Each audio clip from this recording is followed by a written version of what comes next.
Showtime live on Tuesday night with the Fantasy Football Buzz podcast. Things are heating up in training camp, guys, and we at the Fantasy Football Buzz podcast are here to let you all know what's going on, give you a little insight. We got some special things planned for tonight. But first, as always, let's say hello to the crew. We've got Cyclop over here. We've got 2020 down there. Guys, how's it going tonight? Man, it's going great. Training camp's heating up. Preseason, I know it started, but it didn't really start, right? It starts now. Preseason games coming this week. 3 weeks of them, not 4. So I think there's going to be definitely a little bit more excitement for the 3 games than we've seen. And there's already been news about those, but I think they will have much more importance than dragging it out for 4. So I think that's good. Yeah, it's really interesting. It's like what's going to take place of the, prototypical prodigal third game where you let your starters go for a half. Is that now going to be the second game? And there's a lot of interesting camp battles happening within a lot of the training camps. Some very interesting injury news and people coming off injury and off the COVID list. Lots to talk about. We're getting closer to the draft. So I love what we're going to talk about today. Commish, those middle rounds. So it's getting exciting. Fun times. Very excited. So let's go over what we're going to talk about today. First thing that we're going to talk about, we're going to give you some news, some updates, things going on in training camp around the country right now. And then after that, we're going to get into a new segment that was Cyclops' idea called 5 After 5, meaning who are the 5 players that we should be targeting after the 5th round in the draft. And as I had advertised, that's where champions are made, guys, right? We all can pick great players in the first 2 rounds or even the first 3 rounds. Right. It's what happens later in the draft. It's finding those guys that are going to take you to that next level. Well, we're here tonight to help you find those guys. We're also going to be answering any of your questions. If anybody has a fantasy football question, you're drafting in a certain spot, you want to know who you should be taking, give us a call at 772-800-BUZZ. Or go ahead and put your question in the comment section in Facebook Live or YouTube Live, and we will get to the question live on the air. And then finally, if we have time, we're going to continue our mock draft from last week where we did the first 3 rounds. We'll do 3 more rounds. But that's only if we have time. But in the meantime, and before we get onto the news and notes, I'm going to say hello to our producer, Belt Loops. How's it going tonight? Doing pretty all right. Happy to be here. Another day, another dollar. All right. So just kidding. I don't get paid. Not from you guys. Well, just be ready to pop in if you have any information that we're getting wrong or we're missing, and I'm sure we'll see you soon. I got you. All right. Yeah. Now you're back with the crew, and we're going to go into some news and notes. Brad, Keith, what's going on in training camp? So obviously I think one of the biggest news that we've gotten in the past couple of days is, of course, Saquon Barkley. He's brought up from the PUP list. He's practicing. They say he looks good. Just last week, they were saying he was going to maybe miss the first game or 2 before he was, going to be able to play. Now he's activated. Are we going to see him in any preseason game? How is he doing? There's a lot of questions with him because this is a guy, obviously fantasy-wise, that if he's going to start in game 1, he may move from number 12 pick or 10 pick to number 5 pick or even 4, with his abilities. Now, obviously, he's got the injury history, right? But he also has the talent. So we know both of those things. Yeah, so they're gonna take it slow with him, right? I mean, they're in no rush. They're not gonna go to who knows. They're not gonna win a Super Bowl. They're not even gonna make it to the playoffs this year. So they're just gonna take it slow with Barkley. But it is important that at this point that he's activated off the PUP list because people were thinking he wasn't even going to be activated for another few weeks, right, maybe even till next month. So this is good news for people who have already drafted Barkley, who maybe have Barkley in a dynasty league or a keeper league. So this is good news for those Barkley people out there. What else is going on? Yeah, Amari Cooper is off the PUP list, which is very interesting. Doesn't look like Dak Prescott is going to play in the preseason game. So that's something to monitor is his progress. Because, I mean, obviously, as he goes, those receivers go. Yeah. And, other things other than just injury news, by the way, DeAndre Swift, something really to monitor because those soft tissue injuries, he has a groin injury, and he has not really almost this entire training camp really practiced in full. So he's got a groin injury, which is something that could bother throughout the year. And, something to take note of is, this regime did not draft Swift. That was the last regime. They are really big on Jamal Williams. So, just something to look at. I'm not down on Swift, but that groin injuries are a big deal. Interesting to keep an eye on that and see how it progresses. Are you saying this just so that we won't draft Swift? You can scoop him up in the draft? Because, look, and I admit I was down on all the Lions players. I said a few weeks ago I'm not going to draft a single Lions player. Yet, as time goes on and I'm reading more and I'm looking back at what Swift did at the end of last year, and I think 2020 you had him in a few of your leagues, he really got quite impressive at the end there. And if he continues that trend, he is definitely a steal at his current ADP. Honestly, no. There's no question Swift is a talent. But everywhere Jamal Williams has been, even though it's only been Green Bay, he has never – yes, he took a backseat. Where he goes, he gets playing time. They seem to like him. He's good, he's good in pass protection. If you are listening to what the head coach is saying, what the GM is saying, it is going to be a 1A, 1B situation in Green Bay. Jamal Williams is a guy that can catch the ball out of the backfield, and I'm just really talking about the groin injury. If that is something that's going to bother Swift, that is something to look at. We'll get into our 5 for 5, guy like Jamal Williams. But I'm just really talking about that groin injury, something very much to monitor. All right, we actually have one of our listeners who's hoping Swift does well, is a fighter, deserves it. I agree, and I don't see why they would not start someone like Swift. As good as Jamal Williams is, when he had an opportunity, when there were times where Aaron Jones wasn't there, he didn't set the place on fire. Jamal Williams looks good for a guy that can come in and maybe get 10 carries. I don't think, or 3 catches. Whereas DeAndre, I think, really has the talent. He's going to be I don't see him. I understand this regime didn't draft him, but he's a talented player.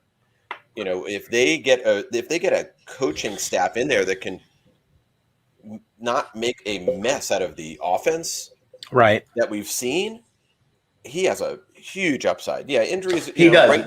But he is not going to be a bell cow back. I can tell you that, though. This is going to be whatever it is, 60-40, 55-45, whatever it is. Swift is the 15th running back off the board. I'd rather have a bell cow back at 15. I say if he's healthy, it's going to be closer to 75-25. You can put $1 on it. Yeah, keep in mind, guys, that Dan Campbell, the coach of the Detroit Lions, is an offensive guy. He was the former tight end coach for the Miami Dolphins. He went on to become our interim head coach at the time. He's an offensive guy, so he's going to do what's best for the team. He's not going to leave it up to a coordinator to make that decision. So, yes, the point is, let's monitor him during preseason. Let's see what he does. Let's make sure that groin gets taken care of, and that'll be interesting to see. What else is going on in camp? Here's another thing to monitor. Okay, Darren Waller, he had some type of injury. They'd never really come out and said what it was. He was supposed to miss 1 or 2 days of practice. We're going on day 8, and he has not been back at practice. It's true. So obviously he's the number 2/3 tight end off the board, right? But nobody knows what's going on right now. Now, granted, we still have another month before the season starts, but 8 days, 2 days to 8 days is a big gap, and he's still not back. So keep an eye on it, see what happens. They're not really saying much, so we don't know much. You got Hunter Henry's going to miss a couple weeks. Deshaun Watson might not play in the preseason opener. But all this injury news, anybody can find that. Some of the things that's really interesting to me to pay attention to is things that are going to impact multiple players on the team. For example, you got a battle happening in Denver, but what things are starting to look like, it's looking like Drew Lock is really starting to get a stronghold on that quarterback position over Teddy Bridgewater. You know what that says to me? That says to me, Cortland Sutton to me is more of the guy there than Jerry Jeudy. I know that's an argument, but Locke and Sutton had a very nice rapport with each other. And I think Noah Fant gets a bump with Drew Lock there versus Teddy Bridgewater. Something else? Go ahead. Well, before we get to that, let me just bring this up with Locke and Bridgewater. They know what they have in Bridgewater, right? We've all seen Bridgewater on different teams. We've seen him in Minnesota. We've seen him in New Orleans. We've seen him in Carolina. We know what he can do. Check down Teddy. Whatever it is, we know what he can do, right? And we know that he's not going to be the guy that take him to a Super Bowl. But they also know that Drew Lock probably is not that guy either right now. And I think they need to make a determination. Elway and his group needs to determine whether or not Drew Lock is that guy. Is he the guy for the future? I don't think they're building the team today to win the Super Bowl this year, right? They're building that team. They want to see what's going to happen. They've got some young guys on offense. They drafted the running back. They drafted last year, the first-round draft pick on a wide receiver. They are building that offense, and if Drew Lock isn't the guy, they're going to go out and get a quarterback next year. I agree. But my point, though, was to pay attention to what's happening in training camp. If Drew Lock is getting his lock, no pun intended, on the starting quarterback position there, to me, I'm bumping Cortland Sutton a bit up in the ADP. Right. As well. All they've said That's all I'm saying. Locke is starting preseason game 1. Bridgewater is going to start preseason game 2. So what does that tell you? No. That's not all that was said. I've read other things where they're saying training camp. Literally just read that. I was just right. You read that now, but minutes ago. I understand that, but articles that existed just came out and said that. Right, but there are also articles that were written before the one you read that also talk about in training camp that came out a couple days ago that Drew Lock has looked much better than Teddy Bridgewater. Another interesting quarterback battle is what's going on in San Francisco, and that's a really interesting battle between Lance and Garoppolo, and what it is looking like is that it does, again, look like Garoppolo is probably having the stronghold, at least out of the gate. And to me, what's the relevance there? It's not a fantasy quarterback. To me, that puts a nice bump on Brandin Aiyuk because he really had a nice chemistry, even though he was injured a lot of last year. I know Deebo's out there, but to me, it just he had a great connection with Deebo when Deebo was healthy as well. It's true. Something, they both get a bump because Garoppolo has the familiarity with Aiyuk, Deebo, and George Brittle. So I think that I love that, by the way. So these are the training camp notes that are a little more interesting other than injury news that are really relating to other fantasy players so let me that you want to pay question. attention to. You have those are 2 quarterback controversies, but competitions. Right. And then there's the third, which I think is even more intriguing than all of them, which is in New Orleans. That's right. Right? Oh, yeah. Right? And then Taysom Hill does something good, and then Jameis Winston will turn does around. But there's really been no forth. tilt though yet, right? There's been no tipping of the hat there yet. That's the problem. They're not saying anything, and right. And they, the coach, he's like that. He won't say anything, and then what's his name? The coach there, Peyton. Peyton, yeah. He kind of leaves things in limbo because he doesn't want to tell people. But that's going to be the most intriguing because that has probably the most relevant fantasy value to a single player than any of these other competitions. Meaning, I don't know about that. Who? Kamara. I don't know. I mean, he's going to get checked down. I mean, when Winston doesn't check down, that's true. Hill doesn't really either. Neither of them are really check down passers. They both go downfield. Thomas isn't going to be there for a while, and interesting with Traquan Smith. So it is interesting what's going to happen there, as is Indy. It's interesting. Is there a draftable wide receiver now in Indy with Jacob Eason or Erbinger? Am I saying that right? Behind center. I mean, it's really kind of sad. You know the answer to that question. Yeah. It's no. And if you remember that even with Phillip Rivers last year, right. T.Y. Hilton actually kind of stayed on that waiver end of roster kind of line for quite a while. And he was available in most leagues all the way up until the end of the season. So every other week, if that was the case, I don't see other receivers. I don't even see Hilton being worth anything at No, this point. there's literally one. There's two fantasy players that are going to come out of Indy, and that's their defense. Maybe it's good defense, but they're not going to score. And of course, Jonathan Taylor. It's really kind of interesting. We have two more comments on Dallas Clark. Two more comments on quarterbacks. First of all, one of our listeners said that Aaron Rodgers heads to Denver next year. What do you think? I think it's a distinct possibility. Yep. Elway's the kind of guy that would make that move and pull the trigger on that. I don't think he's going to sacrifice their future, though, because they're not going to give up a ton of draft picks. And I understand that Rodgers has the ability to leave after this year, so they don't necessarily have to trade. But if they do a sign and trade deal, who knows? But yes, I think that is definitely a possibility. I think you're going to be looking at obviously, there's a lot of football to be played this year to see where Aaron Rodgers is going to head next year. Now, this year, we know he's going to play. It's going to be the preseason of love, right? Because they came out today and said that most likely he's not playing any preseason. Yeah, Rodgers isn't going to play. So are they? Right. Are they auditioning Love, or are they just resting Rodgers? Rodgers doesn't need to. He's proven it. He knows what he's doing. He knows the offense. Before we leave Green Bay, I have a question for you guys.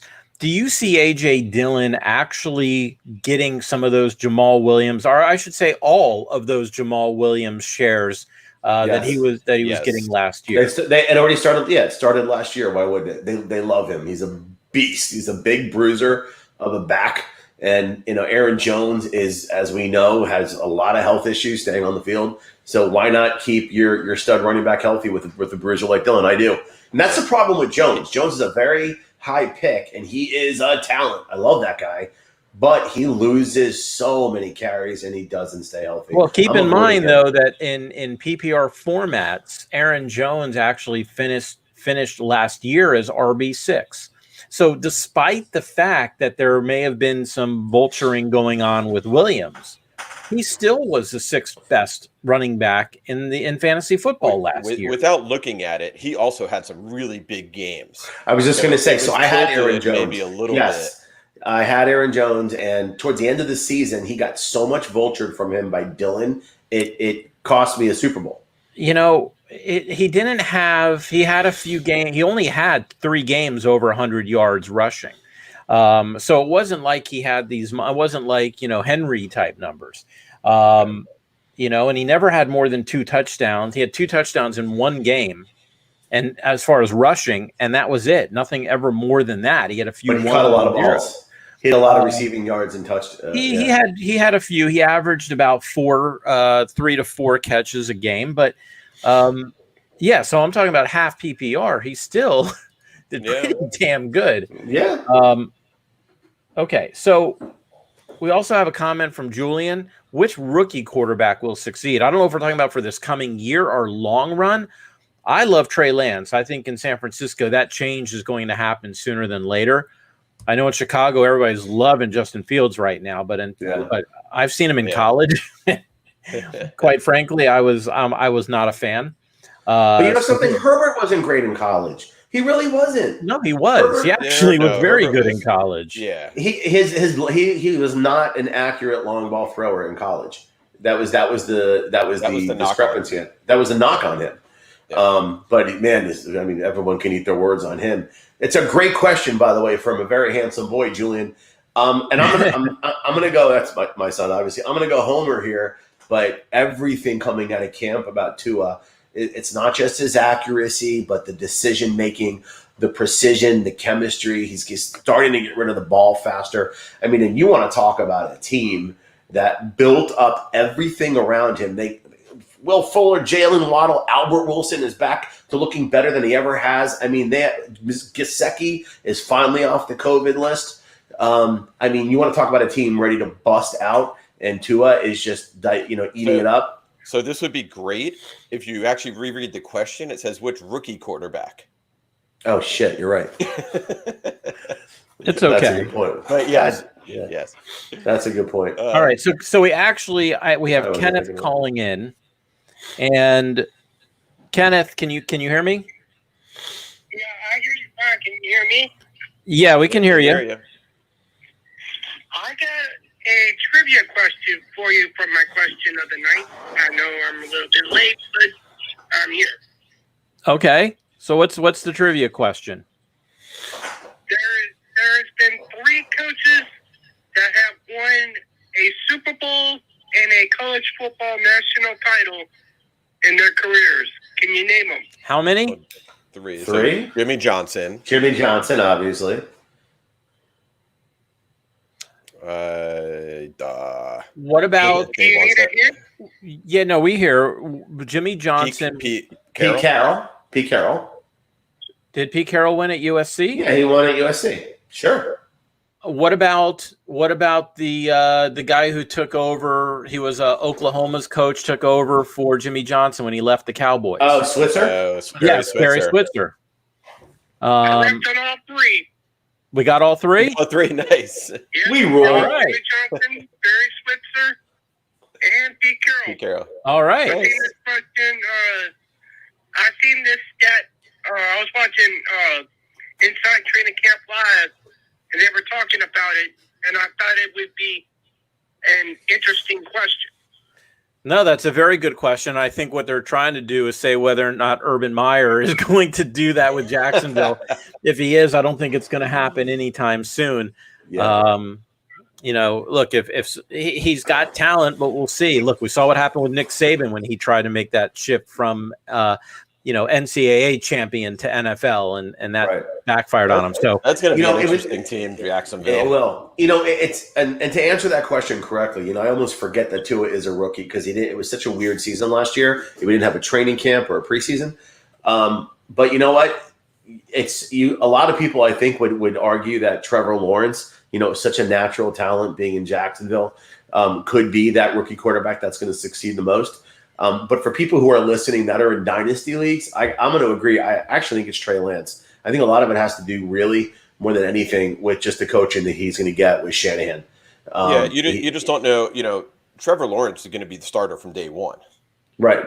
Trey Lance is probably going to be groomed into that starting position. Right. So, overall success as far as fantasy-wise, probably going to be Trevor Lawrence. But team success may be Lance. Right. Yep.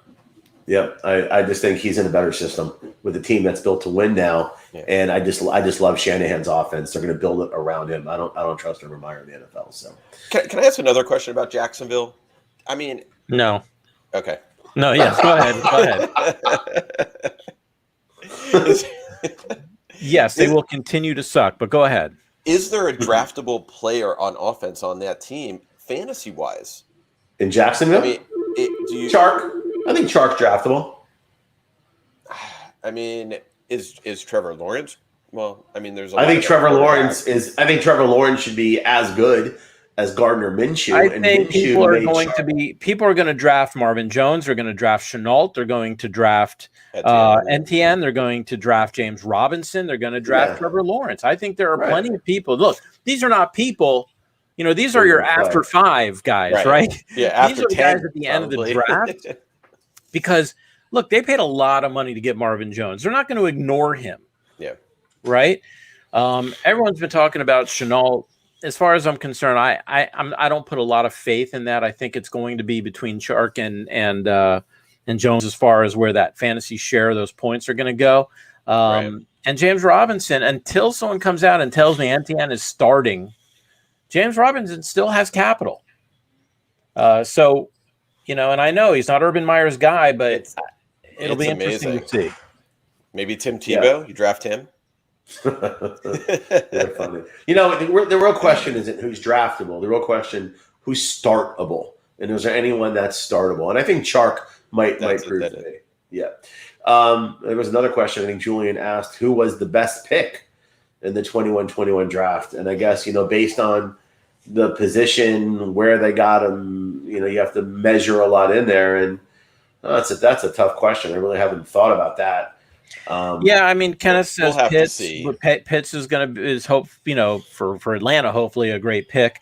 For the Dolphins, they're banking on Jalen Phillips, right? They went at the 18 pick to grab the defensive end out of Miami rather than going with somebody like Najee, who is all of a sudden, the darling of not only Pittsburgh, but in fantasy leagues as well. So it should be very interesting to see what happens with that. I'll tell you what I think. I mean, Waddle's going to be amazing, but I think one of the steals of the draft is going to be Javon Holland, our second-round pick at safety, who is just getting rave reviews out of Dolphins camp that he just already has such a hold on the defense, and some exciting stuff to talk about. And I know one of you are going to talk about Trey Lance too, as your 5 after 5, and I think Lance could be a real sleeper for both the team for pro football and for fantasy. We'll talk about that. Whoever one of you guys wrote that, we'll get into that in a minute. And speaking of which, I think it's time to go to the 5 after 5. Now, like we said, the 5 after 5 is we're each going to talk about 5 players who you want to draft after the 5th round, right? Maybe these are guys that might even make it to the 10th round, but these are guys who are going to be drafted after the 5th round in most leagues, but they're also the guys that are going to make or break your team. So I don't think they're going to break your team, but they could definitely make your team. Right. So, Brad, do you want to go first here? Let's talk about the first person on your 5 after 5 list. Sure. Who should people out there listening draft or start thinking about drafting after the 5th round that's going to really help them this year? And you know what? I don't know if you're prepared to do this, but let's make this a little more interesting. We'll each go one at a time, but let's do it in order, starting with we'll leave the person who we're most bullish on 5 after 5, who we think is the best value, last. So start with your 5th best of the 5. All right. And this way everyone gets an idea of really how we feel about it. Well, then I have to reevaluate here.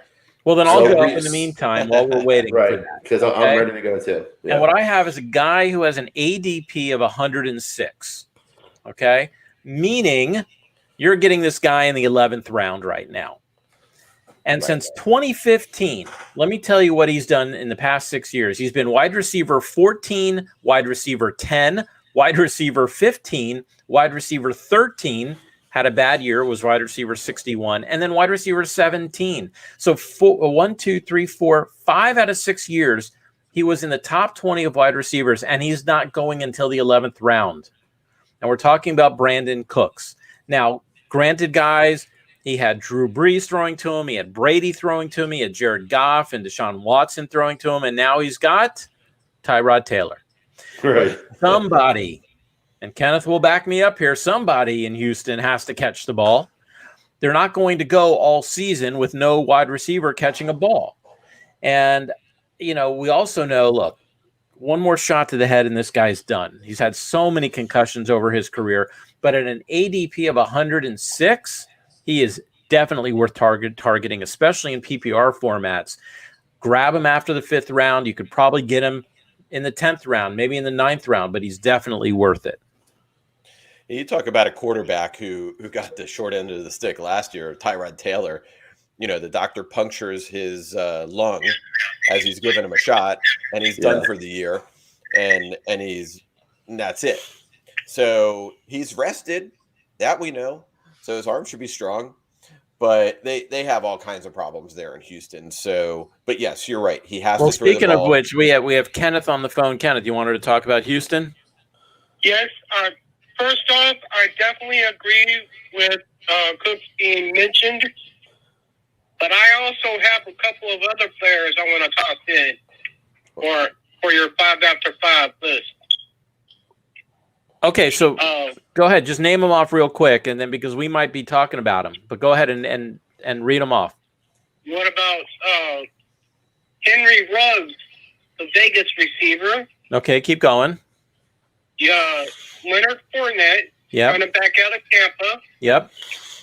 Marquise Brown from Baltimore. Okay. Now, one of them you've mentioned already, Chenault, right? The Jags receiver, right? And what about Jamal Williams? Okay. The Detroit running back. All right. So this is what I'm going to do real quick, Kenneth, and I'm gonna hang up now, but listen on the show, okay? And I'm gonna respond to each of those real quick. I didn't write them down, but I will tell you, number one with Ruggs, not looking good right now in Oakland.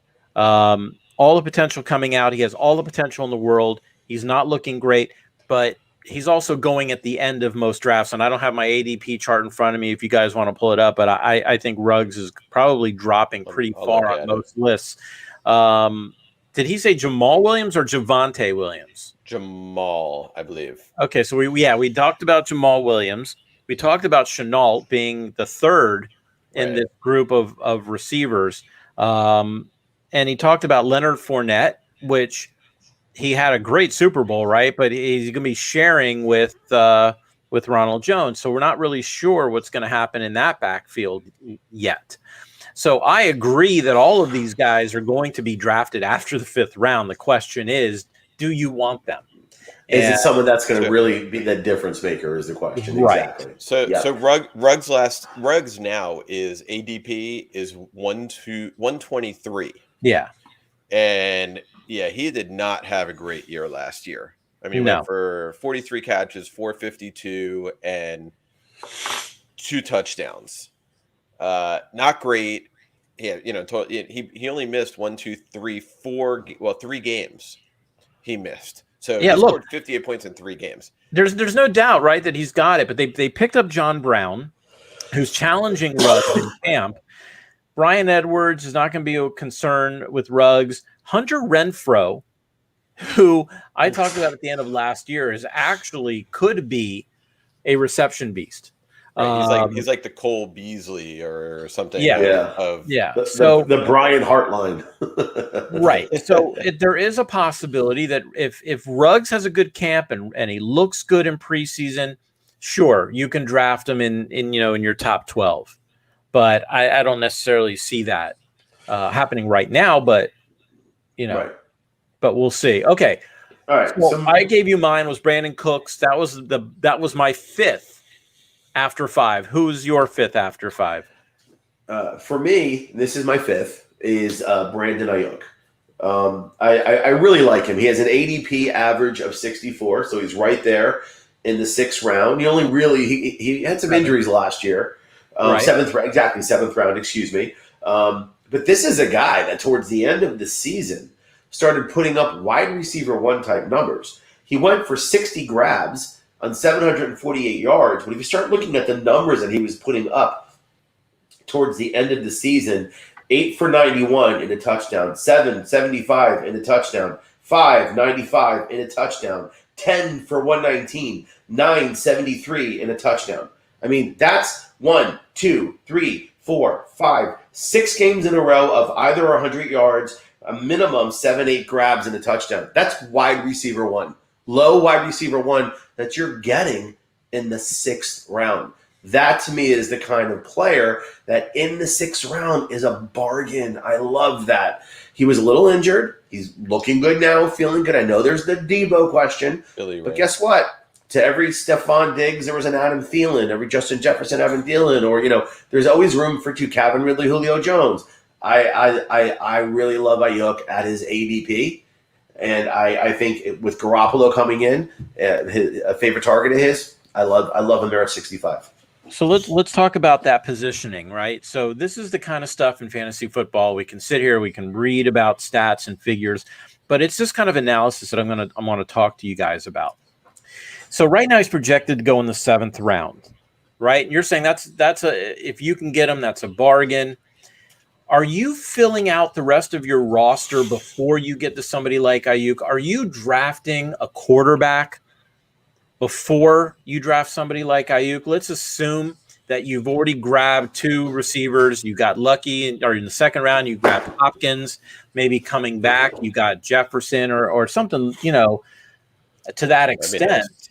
Right? Well, look. No, I know what you're saying. You're going to grab 2 wide receivers probably in the first 4 rounds. Most people will. Not everybody. But basically, what you're saying is that's going to be your 3rd wide receiver, or do you go fill out other positions? If he's not your 3rd wide receiver, that means that you're taking a quarterback or a tight end.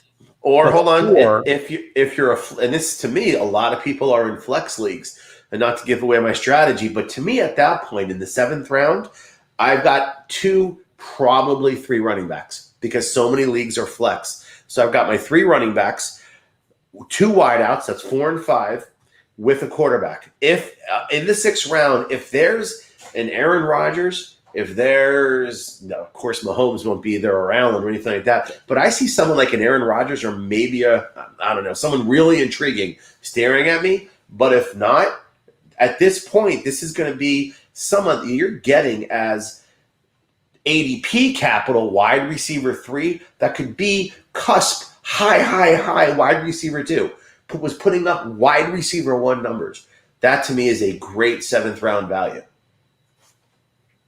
Okay. I mean, look, a lot of it also has to do with the format, right? Are you PPR? Are you half PPR? Obviously, if you're PPR, you're going to want more shares of him. So, I understand. I see it. Okay. So right. what have you got, Brad? I'm going to stick on wide receiver here. Okay. I'm going to go with Mike Williams. All right. Right now, he's got an ADP of about 112. All right. And he had a very up and down year last year. He just didn't quite have the connection with Herbert last year. But he did have 85 targets for 700. He ended up with 48 catches for 756 yards. So he did have, he had over almost 16 yards a catch last year. He did have 5 touchdowns. We know he's a deep threat. If he can get another 15 to 20 catches there, he's a 1,000-yard receiver, and he had 5 touchdowns. Maybe you turn that in, and he does have a 1,000-yard season. He does have a season with 10+ touchdowns. If you're getting him in the 10th round, you've already filled out your starters, you're starting to get some backups. It's a guy that if he just gets a little bit more connection with Herbert, you're opposite Keenan Allen. You are going to have openings on the field, right? Keenan Allen stretches the field for everybody else. So it's a guy that if he can be consistent and get that 15, 16 points a game from a guy that you're drafting in the 10th, 11th round, I think that's a good value there and someone that could potentially be consistent. Yeah, I agree. I think injuries is the only issue. Yeah. When it comes to him. But yeah, I agree. Okay, so I'm going to go to my number 4 after my 4th 5 after 5, which is Deebo. And right now he's got an ADP of about 88, right? So he's going in the 9th round. Why is somebody like Deebo Samuel dropping so much? Because of his injuries from last year. But we talked about it briefly about when we were talking about Garoppolo and the targets that he's going to get in San Francisco. But this guy, they'll play him not just in the slot, they'll play him on the outside, they'll play him in the backfield, they'll play him everywhere. And he always gets the ball. And some interesting stats were he was 5th in the league with 28 missed tackles forced. So he might be small, but he's a load to tackle. He was 6th in yards after catch with 885 and 5th with yards after contact in 2019. So we know he's got the talent. They're going to use him. We were talking about Brandin Aiyuk. Let's not forget about Deebo Samuel, 88 ADP right now. I'm taking him. Probably about the same place that I would take Aiyuk, but that's just me. Same rate. Yeah. So also with Samuel, anybody on San Francisco right now, and of course it's based on last year's stats, San Francisco has the easiest strength of schedule out there right now. So that makes guys like that a little, it bumps them up maybe just a little bit. I hate that stat. Can I tell you, I hate the strength of schedule stat. I think it's overused. It's overrated. I don't think it really matters. I think that the people that predict strength of, it's not really a prediction. It's based on an algorithm. But that strength of schedule from last year, I understand that doesn't mean much this year. I certainly understand that. But you said load. Yes, I did. All right. So what's your number 4, Keith, on your 5 for 5? My number 4 and my 5 after 5 is Chase Edmonds. who currently has an ADP of 62, so early 7th round. And, it's I don't want to say it's novelty, because this guy's never really had the chance to shine and have the rock for 16 games. He's always been sharing with Drake. He's going to share with Connor, who I just have no love for. I really think this is his time to shine in Arizona. And the reason why I like him, first of all, in PPR, forget about it. Last year, he had 53 grabs, 400 yards, and 4 touchdowns. He, in the last 3 seasons, people think that he's a little injury prone. Over the last 3 whole seasons, he has missed a total of only 3 games. Now, granted, he wasn't the bell cow, but he does catch a lot of balls. But what I like about him, last year he had 97 attempts, 448 yards, but he had a nice 4.62 yards per attempt. In 2019, 5.05 yards per attempt. So he's not just one of these, Jerick McKinnons or, Jalen Richards, guys that are really just going to catch the ball. This guy's a runner. And when he's been given the opportunity, he's been able to do it. He really hasn't had the injury problems. This is his time. You could be scooping up a guy in a draft position as an RB3 flex in the 7th round that could easily become a stud RB2 for you.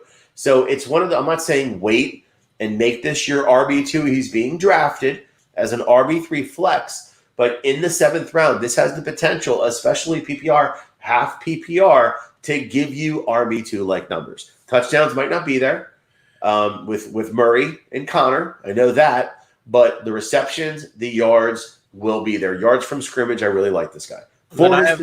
I have a question for you. Sure. Your team now, right?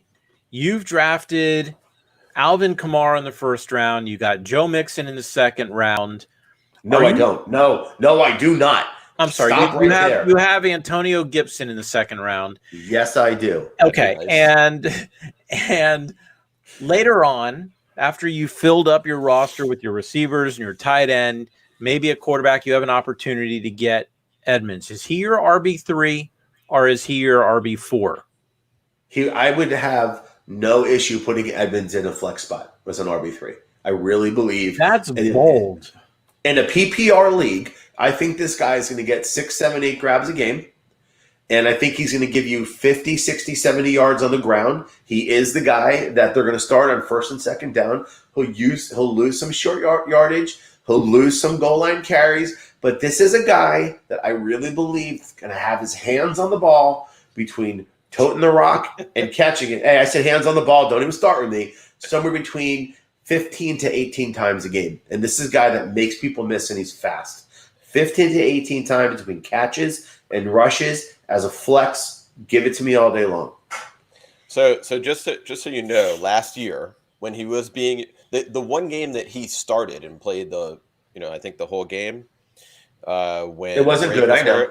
He was 25 for 70. It was his worst rushing average of the whole year, except for the last game, which it was minus. And who was it against? It was against the Dolphins. The Dolphins, right? Who have a poor. But keep in mind his high receptions last year for a week. Twice he had 5. Once he had 7. Then 5, and then everything else was 4 and below. But remember, Drake is a guy out of the backfield that caught as well.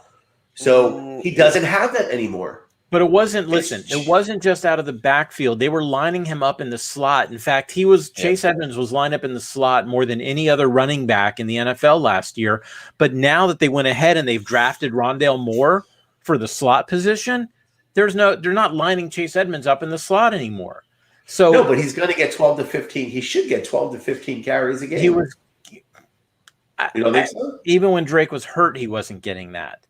So I don't. But I'm just telling you, I wouldn't want him in my flex, and I also wouldn't want him replacing one of my running backs when they're on bye as my RB2. To me, he's not a bad guy to pick up if you can pick him up after you filled out your starter. It's okay, Chase Edmonds is still there. Let me get him on my roster. Let's see what happens. But I'm certainly not going to rely on him right out of the gate. No, again, this is an RB3 flex. This is not someone cracking RB2 at all. Well, he's going to have to, right? If you have him on there, I mean, it might be Right. for a few weeks, but I have a trivia question for you. How many goal line carries did he have in the past 2 years? Probably 0. 1. Yeah. And that's going to continue because of Connor. As long as Connor's healthy, right? If Connor goes down, we adjust this whole conversation. All right, Yeah. I think we've beaten up on. Hey, by the way, doesn't Connor literally go down every year? Like every year at some point? Yeah, that's the other thing to consider. I mean, that guy's always hurt. Yeah. All Okay. right, what do you got, Cyclop? So I'm going to switch over to quarterback here. And I'm going to go, and you talked about him a little bit earlier. Okay. And I know right now he's like he's quarterback around like 18 to 20, maybe ADP, because quarterbacks we know go a little bit later, but his ADP right now is 154, and it is Tua. And you guys know I have not been a huge Tua fan since they've drafted him. And this is fantasy talk, not Dolphin talk. So fantasy wise, I look at him, I look at the team they're putting around him. I look at the schemes they're putting him on, watching him throw the ball downfield in preseason and connecting with some receivers, because half the receivers aren't even practicing at the moment. But if they can let him loose a little bit, I think he's got the potential to be that quarterback that can get you 25 to 35 points a week. And I think he's a year healthier off his injury. And if they're going to have to see what they have. And now's the time. They should not handcuff him at all this year.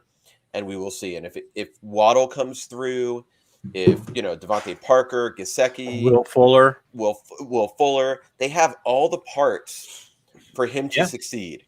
And if they start clicking, you could see really a high-powered offense.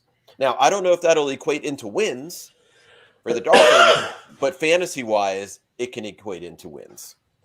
I agree. Can we stay on this Alabama theme for a minute and talk about my third one here?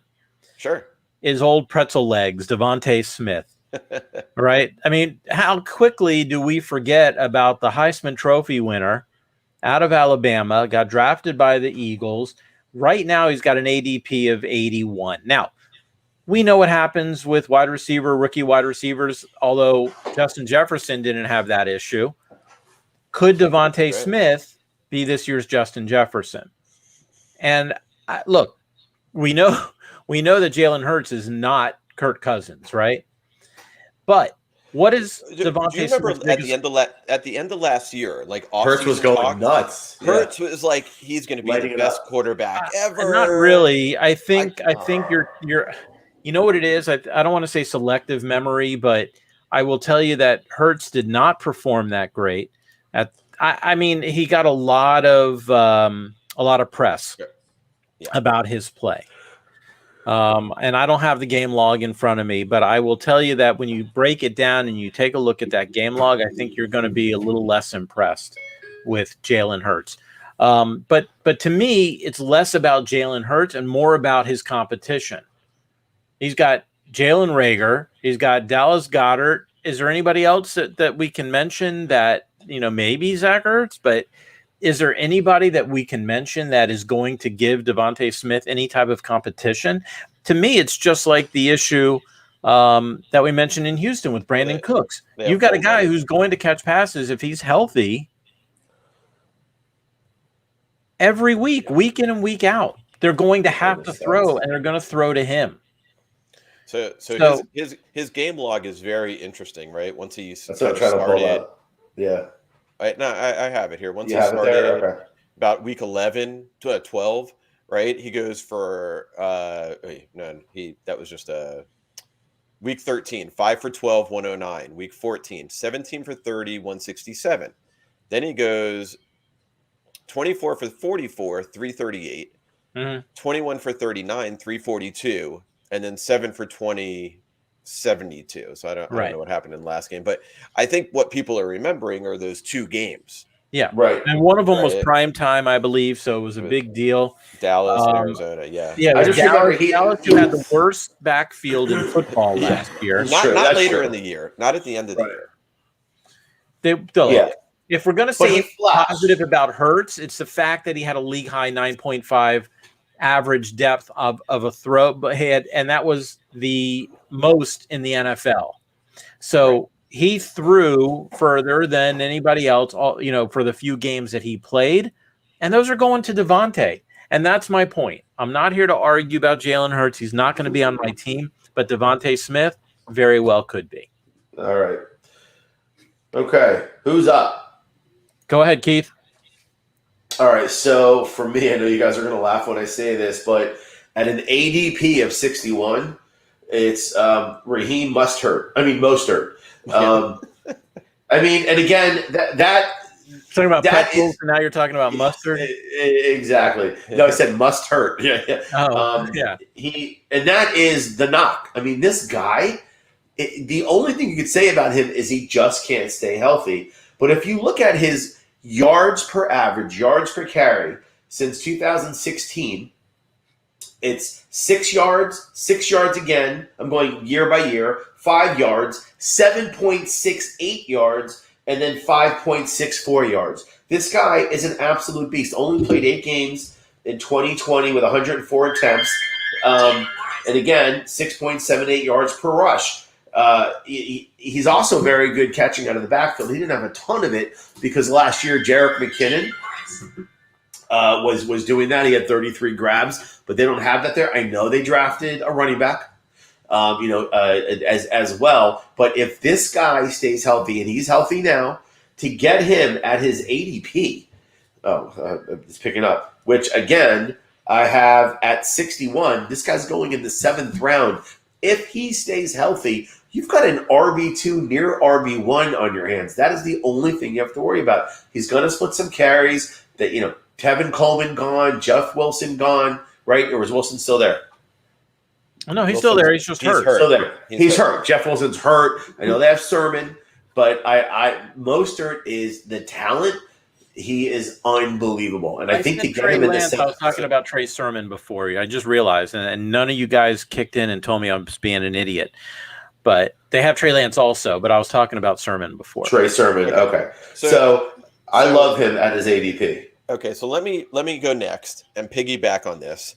So before you do that, and I know who you're going to say, but before we do that, real quick, I just want to cut in and say before we leave Mostert here, and I was like, every time I hear the name, it bothers me because the Dolphins had him in 2015, and we let him go and hope that he would clear waivers and put him back on the practice squad.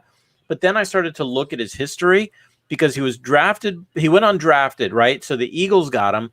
Then he got cut. The Dolphins got him. Then he got cut. The Ravens got him. Then he got cut. The Browns got him. Then he got cut. The Jets got him. Then he got cut. The Bears got him. Then he got cut. And then the 49ers got him. And it's pretty crazy when you think about the fact that he was on how many teams now? 60, 1, 2, 3, 4, 5, 6, 7 teams.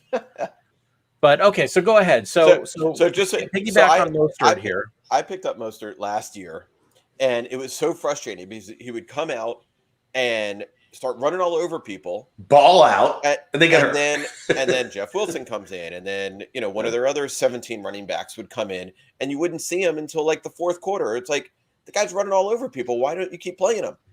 Anyway, so my guy is Trey Sermon.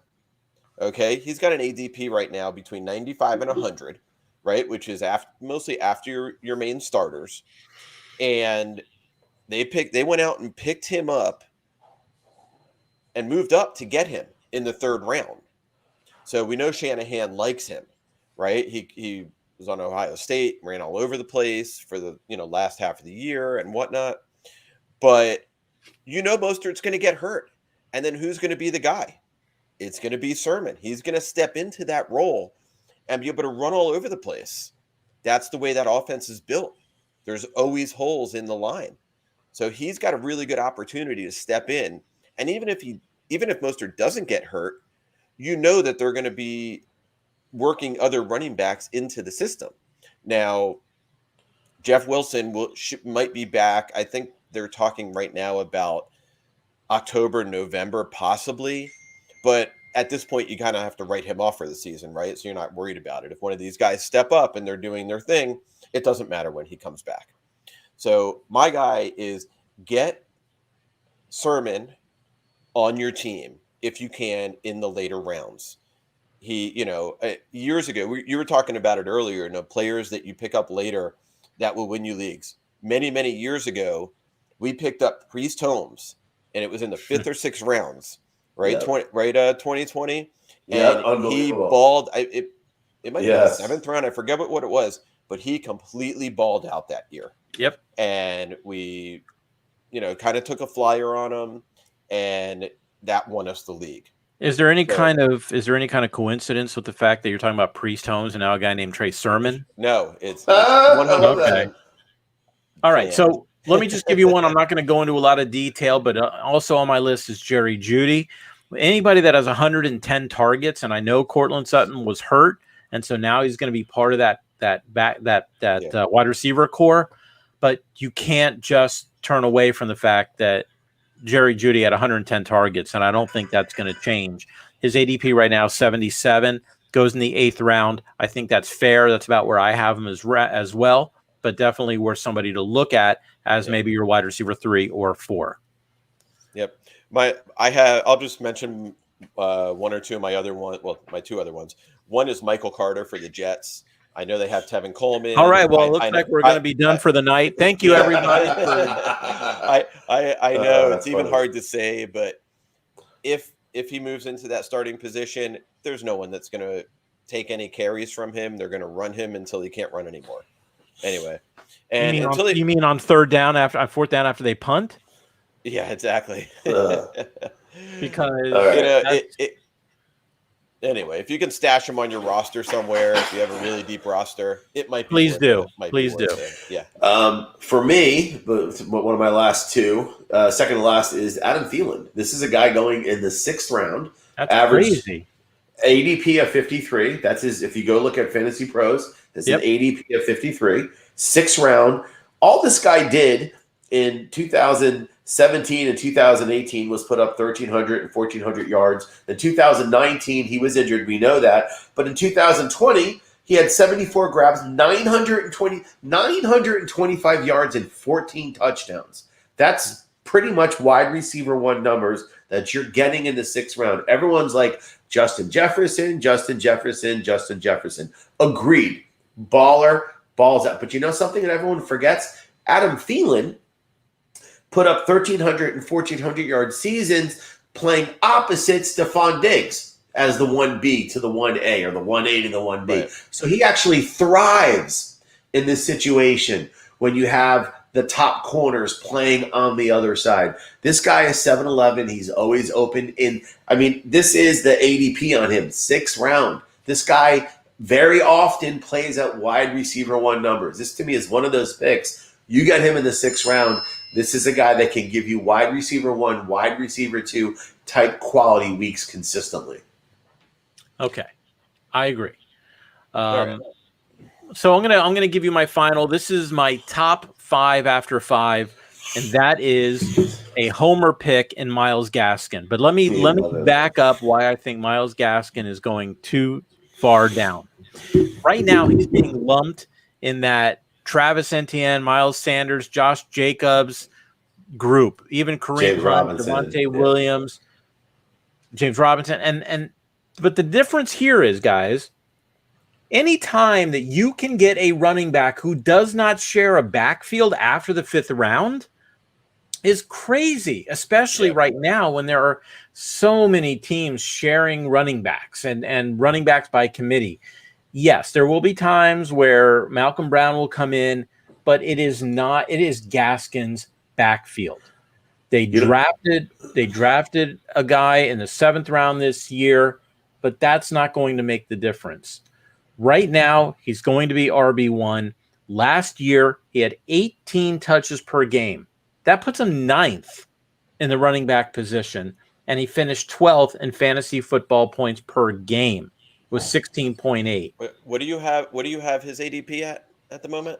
Right now, his ADP is Let me see. Gaskin, 38.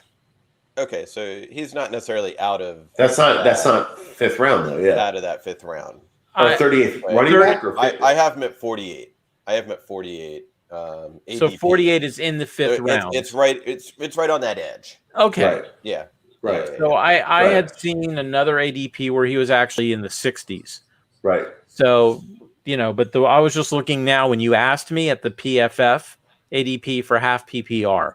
Maybe I was looking at a PPR. And Commish, I agree with you. He is looking so good in training camp. Tua's getting some great dump off passes. He's turning them into big gainers. I like him. I do like Gaskin, and I think he's going to perform. My only knock on him is I really do believe inside the 3, 4, 5 yard line, it's going to be Malcolm Brown time. So he's going to get some touchdown vultures. Not a reason to not draft him. I still think he's going to get his scrimmage yards because he's a stud that way and his touches. But he's going to get some vulturing, and that's the NFL. But I agree. I like him, though. You talked earlier about Chase Edmonds, right? Right. Edmonds had, I believe, when we looked at it, it was 43 or 47 catches last year. Right. Gaskin had 41. Oh, I'll tell you right now, Gaskin's going to outperform Edmonds. I believe that. But Gaskin should go 2 rounds before Edmonds, if you ask me. He also didn't play in 7 games. So let's Yeah, no, I know.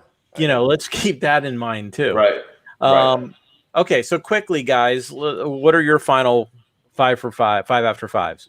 So for me, my last guy I'm really excited about, and I can't believe this guy has an ADP of 65. And that is, this is what they're saying. I'm 7th round, and that's Darrell Henderson. So that's blowing my mind. I don't believe any of that. I wonder if these ADPs are taking into consideration where he was going at the beginning of the year before Akers went down. And I think, and I would have to take a look and see if you can do an ADP from 3 weeks ago rather than 2 months ago. This was done 2 hours ago because I wanted to recheck it off Fantasy Pros. What I like about Fantasy Pros, as you know, is that's the consensus. But you know something? Forget about what the internet says. We know the drafts that we're in, the skill of the people that we're in. Everyone knows Henderson's the guy. Everyone knows Akers is done. So I agree with you. I don't think he's going to be 7th round, but maybe let's just say he is 5th round. Honestly, I like him in the 5th round. This is a guy that should put up. This is on a great team with a better quarterback and a good defense and a good offensive line, and the backfield is his, right? What is it? Something Funk and the other who no one can name these guys. So to get in the 5th or 6th round, a guy like Darrell Henderson, who to me is a bona fide RB2, I love it. There's no way in that I see in any draft that does their homework right now that Henderson goes after the 5th round. No. I don't see him dropping past the 3rd, maybe mid 4th round at this. And I'm telling you, I did half point PPR. Let me give you my last one real quick because I actually have to get going. I have to go to the airport. I have to pick up my son. He's actually down in Florida, probably getting COVID. But so I put this guy out there, and then 15 minutes after I was researching and doing my 5 after 5, found out that he's hurt for a couple weeks, but it's Hunter Henry. Okay. I know it's a tight end. I know a tight end generally isn't going to win a league for you, but you put him into New England where we know they love the tight end. Cam Newton, when he loves throwing to the tight end, when he had, Olsen, he would just pepper him with the ball. You throw Hunter Henry. I know Jonnu Smith is there, but I think Hunter Henry is a better receiving tight end. And some of the things they've done now, his ADP is 124, so you're picking him up late. But it's a guy that might be getting you. He's going to get touchdowns. This is a guy that you think is going to help you. This is a guy that you think is going to help you win, though. Help you win a championship. If you can get a tight end that can get you 15 points a week in on your fantasy team, yeah, that helps. All right, I'll tell you what. Get your dollar out. Irv Smith is going to outperform Hunter Henry.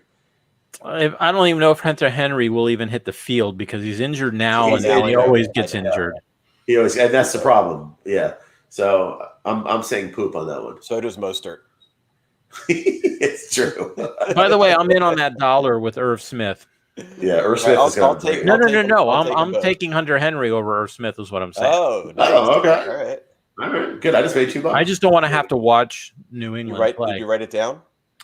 No, I didn't write it down. Oh, all right. I'll remember it if I win. Loops. Loops. Are you writing all our bets Loops. I got Irv Smith. I got Henry. down? Love it. Love it. All right, guys. I have 57 singles. That So we don't want to know how you got him. Exactly. His sidebar at Miami Gold. All right, guys. Well, Get this out. has been. Oh, Young Ho Koo made the Young Ho five Koo. after 5. And you are correct. And I swear to God, Keith, if you draft him, there will be blood at the draft. Dude, I'll take him. I'm going to take him at 7. Just to fuck with you. I think if anybody drafts him, there's going to be people are going to get There's tackled. going to be nachos flying. I will tell you Seth, that. much. when you draft him on the board, you have to go up and go, goo, goo, goo, goo, goo, goo, goo. All right, guys. Well, this has been a good night. Went over the 5 after 5. Next week, we will continue our mock draft. We'll go probably rounds 4 through 7. But in the meantime, follow us on Twitter at FF Buzz Podcast. You can also go to our Facebook page and follow, ask whatever questions you have, subscribe to our YouTube channel, and we will get everything live on the air next week, next Tuesday night. Any final words, guys? No, I'm excited because by next week this time we should have some football to talk about. I was just going to say, Saturday, baby. That's right. Preseason games. Friday night. Friday and Friday Saturday, night. exactly. All Yes, right, sir. guys. Enjoy, guys. Have a great night.